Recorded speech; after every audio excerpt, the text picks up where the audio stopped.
Cedarburg infield. Moses holding Damon at first. Damon's going.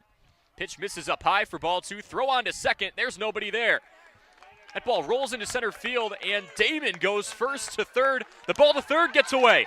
Damon goes from first to home, all in one play. Here's Chase Beam. He checks his swing on a ball that hits the chalk and is fair. Down the first base side. Ferris comes home to score. Holes is behind him. The throw is up the line, and it's 2-0 on a check swing single that barely stayed fair. Coming off of a phenomenal performance, and here's somebody who's quite dangerous. Eli Bryant steps in from the right side and wastes no time at all. He pulls it into left field, and that is rolling to Schmidt. Freund scores 3-1. BD's on the board. First pitch to him. Hard ground ball towards the third baseman. Ayler muffs it on the hop. Jolka gets the windmill from third, and he scores the first run for Beaver Dam. 2-2. Hard ground ball through the left side. Damon to third. He gets the wave around. The throw on the way in. Skips to the cutoff man. RBI single for Zach Shave. 2-0 Beaver Dam. We enter the top of the fifth. Beaver Dam up 5-0 over Cedarburg in a regional semifinal matchup. Winner gets a ticket to Hartford tomorrow. Beaver Dam putting up 3 runs. First crooked number of the evening in the bottom of the fourth on just one hit. They capitalized on an E1, a pair of walks, and the one hit was a ball that was skied to shallow center, and it only fell to the grass thanks to some miscommunication. One of those runs scored on a 6-3 ground out, one scored on a sac fly, one scored on that single that fell into the grass. When you see a 500 team, and both of these teams qualify as that, you'll see some errors, some inconsistencies. Beaver Dam's played the cleaner game so far. Jeffrey Freund still on the mound. He faces off against Damon Lonstein, Mason Schultz, and Sam Kruskowski. Lonstein steps in from the right side and takes ball 1 in the dirt. How about 10 strikeouts for Freund through 4 frames so far? This one, pipe to center, line drive. Damon's on it. He jogs in and makes the play. Boston Damon typically playing the hot corner over at third. He shifts to center today. Now batting the right fielder, number 16. Had a couple of liners hit his way.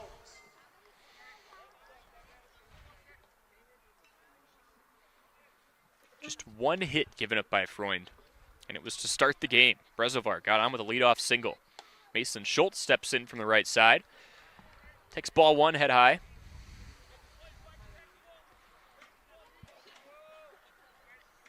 One of the best pitching performances we've seen from Beaver Dam this year so far. 1-0, taken low and in. Make it 2-0. On Schultz, one of those players for the Bulldogs that was elevated from JV about halfway through the year. 2-0 misses low and in, 3-0 count.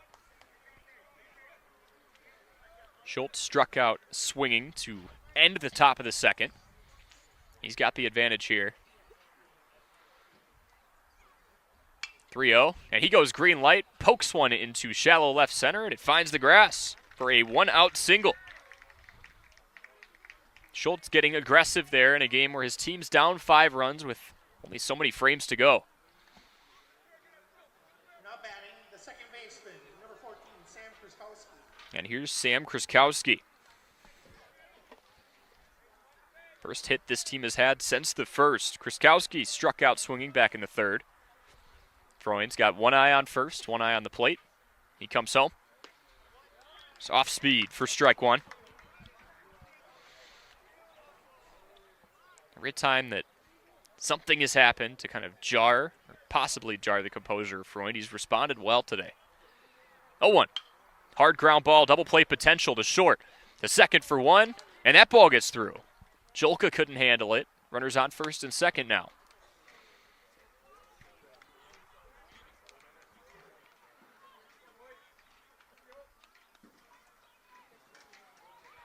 With adversity, Freund gave up that leadoff single in the first, then struck out the next 3 and retired the next 11.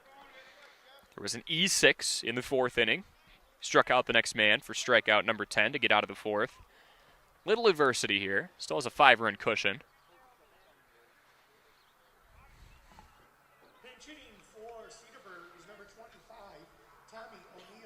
And Tommy O'Neill pinch hitting in that 9 spot.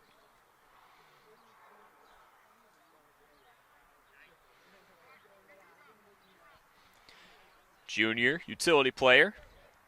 Limited playing time this year for O'Neill. Just 15 at-bats. This will be number 16. First pitch to him. Pop fly to shallow right.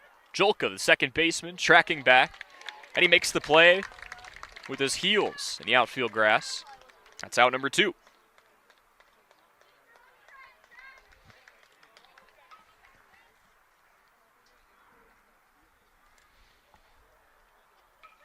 First time today the Bulldogs have had more than one runner on base in the same inning. Owen Brezovar has one of those 2 hits for Cedarburg today. He steps up for the 3rd time today. 2 down, runners on first and second. First pitch taken at the knees for a strike.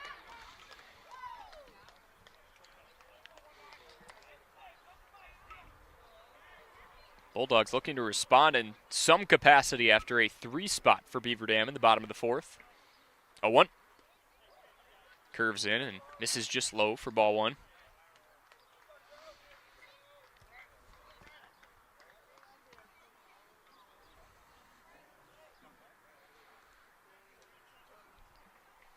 Freund looking to strand a couple. Check swinging a ball that clips the outer half anyway. No appeal to first. 1-2.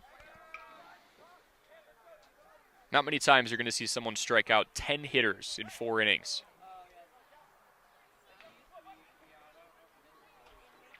One, 2 from Freund. Fastball misses high, 2-2. Deuce is wild.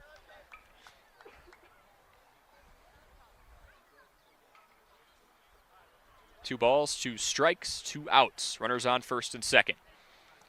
Top of the 5th here, Beaver Dam working on a 5-0 lead. Cedarburg at the plate looking to respond. Long stare in from a lefty in Freund. He gets the sign. 2-2. Curveball misses off the plate. Payoff pitch on the way. Saw Cedarburg be very patient early on when Freund, for about 2 or 3 at-bats, struggled to find the zone. Since then, he's been dominant. 3-2 pitch. Runners going. That misses. Everyone advances anyway. Bases loaded. Brezovar takes his base for the 2nd time today. First with the single, now with the walk. Schultz on 3rd, Kriskowski on 2nd, Brezovar at 1st. And first McKinstry's Home Furnishings mound visit we've seen today for Freund.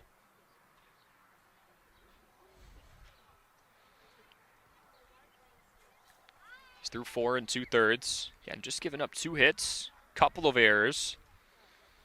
And that last walk, his first given up today.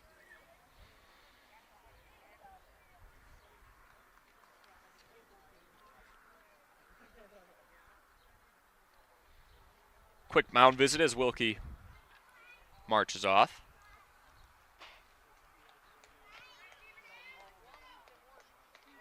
Ticket to Hartford on the line. Beaver Dam could face off against the team that hexed them out of the playoffs last year in a sectional final matchup.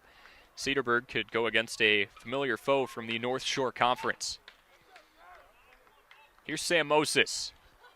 Powerful lefty, steps in and takes ball 1. Moses 0 for 2, pair of strikeouts. The pitcher as well, looking to give himself some run support. Bases loaded. And they call a balk on Freund. Runners advance. Schultz scores the first run. It's 5-1. Balk was called in Freund's windup. Was on his way home. Kriskowski over to 3rd. Brezovar to 2nd. Still 2 down. 1-0. Wave and a miss. So the Bulldogs find a way to scratch one across.